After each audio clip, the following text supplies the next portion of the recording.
दोस्तों, आज हम आपके सामने ले आए हैं 2022 में रिलीज़ हुई कार्तिकेय 2 मूवी, जो एक मिस्ट्री थ्रिलर है। ये मूवी इन दिनों सिनेमा घरों में तहलका मचा रही है क्योंकि काफ़ी सारे व्यूअर्स इसे काफ़ी पसंद कर रहे हैं। इस मूवी में हिंदू धर्म के पौराणिक कथाओं का उल्लेख है। श्री कृष्ण महाभारत से जुड़ी काफ़ी सारे घटनाओं का उल्लेख इसमें किया गया है। इस मूवी पर एक लड़का श्री कृष्ण के एक रहस्यमयी करे की खोज में निकल पड़ता है, जो कि आए दिन हो रहे महामारियों से दुनिया की रक्षा कर सकता है। वीडियो अच्छी लगी तो लाइक, शेयर और सब्सक्राइब करना मत भूलिएगा। तो चलिए बढ़ते हैं स्टोरी की ओर। फिल्म की शुरुआत में एक कैरेक्टर प्रोफेसर राव, जो एक ग्रीस की लाइब्रेरी के अंदर जाते हुए दिखते हैं। सबसे छिपते छिपाते वो लाइब्रेरी के अंदर प्रवेश करते हैं और एक बुक जहां भगवान श्री कृष्ण के बारे में कई रहस्यमयी जानकारियां लिपिबद्ध हैं, वो उसे पढ़ने लगते हैं। जब वो बुक पढ़ना शुरू करते हैं तब उन्हें महाभारत के समय की कुछ बातें पता चलती हैं, जिसमें लिखा हुआ होता है कि जब श्री कृष्ण जी जंगल के अंदर विश्राम कर रहे होते हैं तो एक शिकारी गलती से उन्हें अपना शिकार समझकर अंधाधुंध वाहन चला देता है और इस घटना के बाद सारी द्वारका नगरी समुद्र के पानी के अंदर समा जाती है। यही द्वापर युग का अंत था। इसलिए श्री कृष्ण उद्धव से कहते हैं, आने वाला युग कलयुग है, जहाँ इंसान ही इंसान का जान का दुश्मन बन जाएगा। इसलिए श्री कृष्ण अपने पैरों से एक कड़ा निकालकर उद्धव को दे देते हैं, जो कि आने वाले महामारियों से इस दुनिया की रक्षा कर सकेगा।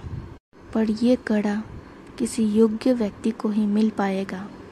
इसकी जानकारियाँ बुक की जिन पृष्ठों के अंदर लिखी हुई है, उन्हें प्रोफेसर राव फाड़कर अपनी जेब पर लेकर निकल पड़ते हैं।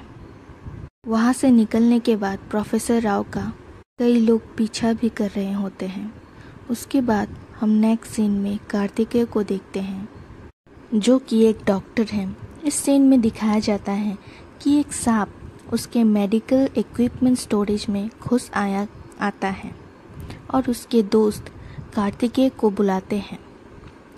कार्तिकेय आकर सिंपली फ्लोर पर हाथ रख देता है और सांप उसके हाथों से लिपटकर बाहर निकल जाता है। उसके दोस्त भौचक्के रह जाते हैं कि कार्तिकेय ने ऐसा कैसे कर दिया।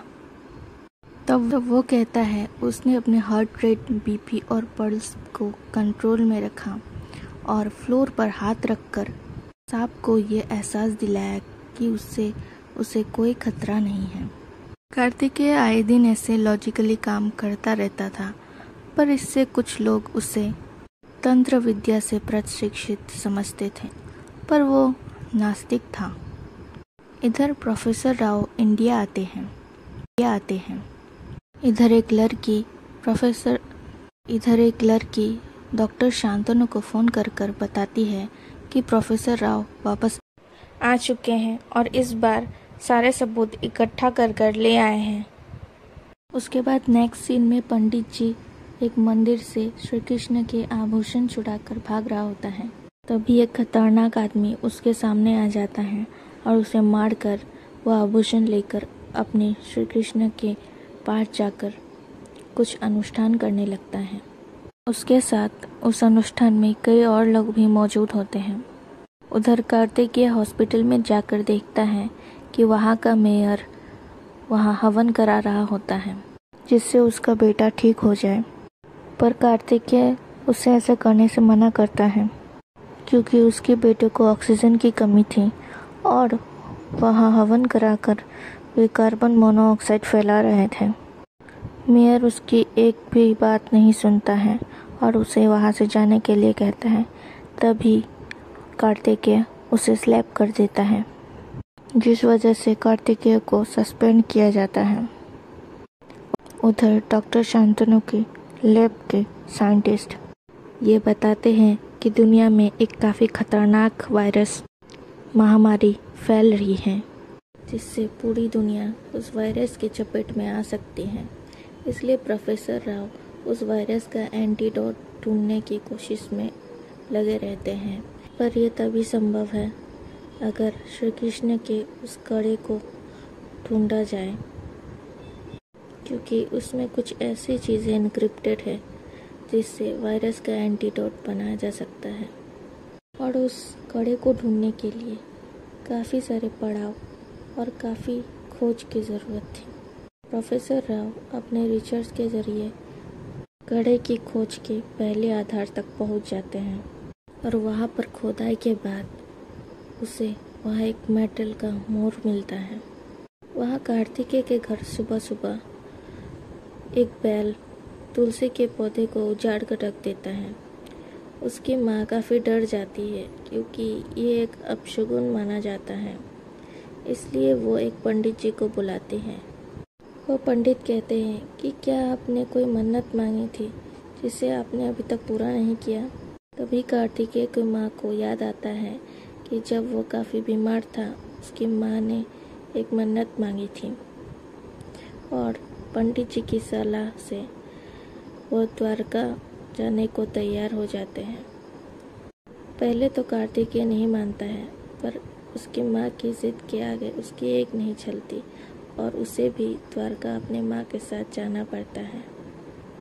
द्वारका पहुंचकर जब कार्तिकेय नदी के पानी में डुबकी लगाता है, उसके हाथ में अचानक एक मोर का पंख आ जाता है। वह उसे देखकर हैरान तो होता है, पर वह उसे अपने पास रख लेता है। उधर डॉक्टर शांतनु से एक आदमी पूछता है कि उसे अपने शास्त्रों पर इतना विश्वास क्यों है। क्या आने वाले समय में कोई महामारी आने वाली है? इस बात पर डॉक्टर शांतनु ने कहा कि जब सूरत में प्लेग फैली थी तो इन्हीं शास्त्रों की मदद से उसने लाखों करोड़ों रुपए कमाए थे, और अगर अब भी कोई महामारी आती है तो इन्हीं शास्त्रों की मदद से वो फिर से लाखों करोड़ों रुपए कमाना चाहता है। जब प्रोफेसर राव इन गलत कामों में उसका साथ देने से मना कर देते हैं, तब वह उसे मारने की कोशिश करता है। प्रोफेसर राव ऐसी ही घायल अवस्था में कार्तिकेय के पास जाता है। कार्तिकेय उन्हें पहचान नहीं पाता, पर प्रोफेसर राव उसका नाम पहले से ही जानते थे। कार्तिकेय उनकी मदद करने के लिए रूम के अंदर जाता है और तभी प्रोफेसर राव ऑटो लेके वहाँ से निकल पड़ते हैं। कार्तिकेय उन्हें ढूंढते ढूंढते उनके पीछे भागता है, पर प्रोफेसर राव उसे कहीं नज़र नहीं आते। वो शॉक में रह जाता है कि अचानक वह आदमी कहाँ चला गया और वो उससे कहने क्या वाला था।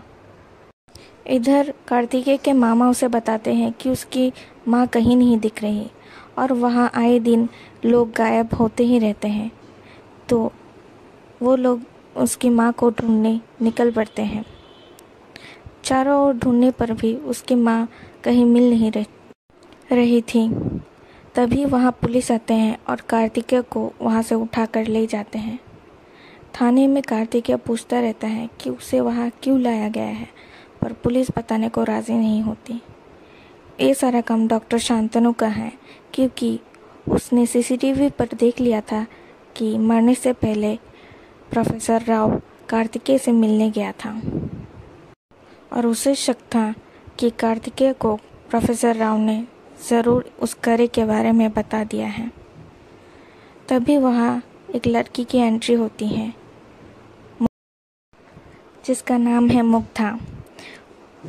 वो लड़की कार्तिकेय को एक चीट देती है जहाँ लिखा होता है कि खिड़की से कूद जाओ। उसकी बात सुनकर कार्तिकेय खिड़की से कूद जाता है और दोनों पुलिस स्टेशन से भागने में कामयाब रहते हैं। वहाँ से निकलकर थोड़ी ही दूर जाने के बाद वो एक मंदिर के पास रुकते हैं। असल में वो लड़की मुग्धा कोई और नहीं, प्रोफेसर राव की ग्रैंड डॉटर है। वो उससे जानने की कोशिश करती है कि आखिरी वक्त में प्रोफेसर राव उससे क्यों मिलने आए थे और उनमें क्या बातचीत हुई थी। तभी उनके सामने वो खतरनाक व्यक्ति जो पंडित जी को मारकर आभूषण चुराकर कुछ अनुष्ठान कर रहा था, वह खतरनाक व्यक्ति उनके पीछे दौड़ने लगता है और उन्हें मारने की धमकी देने लगता है। वो समझ नहीं पाते ये आदमी कहाँ से आया और इनके पीछे क्यों भाग रहा है। दौड़ते दौड़ते वो एक मंदिर के आगे आके रुक जाता है और तभी मुग्धा और कार्तिकेय वहाँ से भागने में कामयाब होते हैं। वापस आकर वो ये सब बातें मामा को बताता है। मामा उसे एक पंडित जी के पास लेके जाते हैं और उसे वहाँ से सारी इन्फॉर्मेशन मिलती है कि वो खतरनाक व्यक्ति है कौन। असल में वो अभीर समुदाय का एक इंसान है जो श्री कृष्ण के बहुत बड़े भक्त हैं। लोगों के ताने और अत्याचारों से रुष्ट होकर उनके नायकों ने प्रण लिया था कि अगर कोई व्यक्ति कृष्ण पक्ष के अलावा श्री कृष्ण के पास आता है तो वो उसे मार डालेंगे। ये बात सुनकर कार्तिकेय को कुछ समझ में नहीं आता और वो वहाँ से चला जाता है। आने के बाद उसे पता चलता है कि उसकी माँ कहीं किडनैप नहीं हुई थी, बल्कि वो एक सत्संग में गई हुई थी और उसके बारे में उसने पहले ही कार्तिकेय को बताया हुआ था। वह अपनी माँ को सत्संग कंटिन्यू करने के बारे में बताता है और वहाँ से चला जाता है। उसके बाद के सीन में कार्तिकेय, मामा और मुग्धा उस जगह पर जाते हैं जहाँ मुग्धा प्रोफेसर राव से आखिरी वक्त में मिली थी। वहाँ उन्हें एक मेटल का मोड़ मिलता है जो प्रोफेसर राव ने अपनी खोज के पहले पड़ाव में हासिल किया था। नेक्स्ट सीन में मामा, कार्तिकेय और मुग्धा एक महल में एंटर करते हैं और वहाँ एक तालाब भी होता है। कार्तिकेय बिना कुछ सोचे उस तालाब में कूद जाता है और वहाँ से उसे एक चीज़ मिलता है जहाँ संस्कृत में कुछ लिखा हुआ होता है। कार्तिकेय कुछ समझ नहीं पाता, पर उसी वक्त डॉक्टर शांतनु के गुंडे वहाँ पहुँच जाते हैं और उसे मारने लगते हैं। कार्तिकेय उन्हें वहाँ धूल चटा देता है और वो लोग वहाँ से भागने में कामयाब रहते हैं। उधर डॉक्टर शांतनु मुग्धा और कार्तिकेय की फ़ोटो न्यूज़पेपर के वांटेड लिस्ट में छपवा देता है। इससे उन्हें काफ़ी दिक्कतों का सामना करना पड़ता है। उस चीज़ में लिखे संस्कृत भाषा को डिकोड करने के बाद उन्हें पता चलता है कि वो कड़ा गोवर्धन पर्वत पर है, पर वहाँ जाने के लिए उनके पास ना कोई साधन है, न ही मदद करने वाले लोग। पर वहाँ उन्हें एक सुलेमान नामक आदमी मिलता है जिसके गाड़ी में वे गोवर्धन पर्वत के लिए रवाना होते हैं। उसके बाद वो एक गुफा के अंदर एंट्री लेते हैं जहाँ पूरी तरह अंधेरा होता है, पर वहाँ के कुछ पत्ते हरे रंग के होते हैं। इसका मतलब वहाँ ज़रूर धूप पहुँचती है। वहाँ उन्हें टेलीस्कोप जैसा कुछ मिलता है, पर उसकी जानकारी उनके पास नहीं रहती। इसलिए वो धनवंतरी नामक एक आदमी से मिलते हैं जिसका किरदार अनुपम खेर जी ने निभाया है। वो किरदार अंधा होता है, पर उसके पास काफ़ी सारी किताबें और इन्फॉर्मेशन रहती है जिससे कि कार्तिकेय उस कार्य तक पहुंच सके। वो कार्तिकेय को भगवान श्री कृष्ण के बारे में, उनकी महानता के बारे में समझाता है और हमारी संस्कृति के बारे में भी उसे पूरी जानकारी देता है। पर फिर भी कार्तिकेय इन बातों को मानने से मना करता है। जब धन्वंतरी उसे हमारे शास्त्र और साइंस के बीच का मेल समझाने की कोशिश करते हैं, तब कार्तिकेय को कुछ बातें समझ में आती हैं। वो कार्तिकेय को समझाता है कि रास्ते में कई सारी रुकावटें आएंगी, पर उसे रुकना नहीं है। असल में उनके रास्ते पर कई रुकावटें आती हैं। पुलिस, डॉक्टर शांतनु के गुंडे उन्हें रोकने की कोशिश करते हैं और उसके बाद अभीर वहाँ आकर मामा को मारने की कोशिश करता है, क्योंकि श्री कृष्ण की कुछ चीज़ें उनके पास थीं। पर अचानक वो रुक जाता है क्योंकि तभी कृष्ण पक्ष शुरू हो जाता है। उसके वहाँ रुकने पर उन्हें चांस मिल जाता है कि वो ऊपर गोवर्धन पर्वत तक पहुँच सके। उसके बाद कार्तिकेय अकेले ही जाकर पर्वत के ऊपर टेलीस्कोप से नक्षत्रों को देखता है। उसे तभी आगे का रास्ता मालूम पड़ जाता है। उसके बाद वे समुद्र के नीचे एक पैलेस में जाते हैं। तभी उन्हें वहाँ श्री कृष्ण की एक मूर्ति दिखती है, पर उनके हाथों में बांसुरी नहीं रहती। तभी कृष्ण पक्ष के जाने के बाद अबीर वहाँ पहुँच जाता है और उन्हें मारने लगता है। इसी बीच कार्तिकेय टेलीस्कोप और उस मोर पंख को जोड़कर बांसुरी की जगह रख देता है। तभी वह मूर्ति अपने जगह से खिसकने लगता है। मूर्ति के खिसकते ही उसके नीचे से एक रास्ता जाते हुए दिखता है। कार्तिकेय उसके अंदर घुस जाता है। तभी वहाँ बहुत सारे सांप उस कड़े की रक्षा के लिए बैठे हुए रहते हैं। इतने सारे सांप को रेंगते हुए देखकर कार्तिकेय को डर तो लगता है, पर वह अपने उसी टेक्निक से ब्लड, बीपी और पल्स को कंट्रोल कर सांप के बीच से गुजरता है। काफ़ी सारे सांपों के बीच से गुजरने के बाद उसे वहाँ एक बहुत बड़ा सांप मिलता है जो श्री कृष्ण के उस कड़े की रक्षा करता रहता है। कार्तिकेय बहुत प्यार से उस कड़े को वहाँ से उठा लेता है।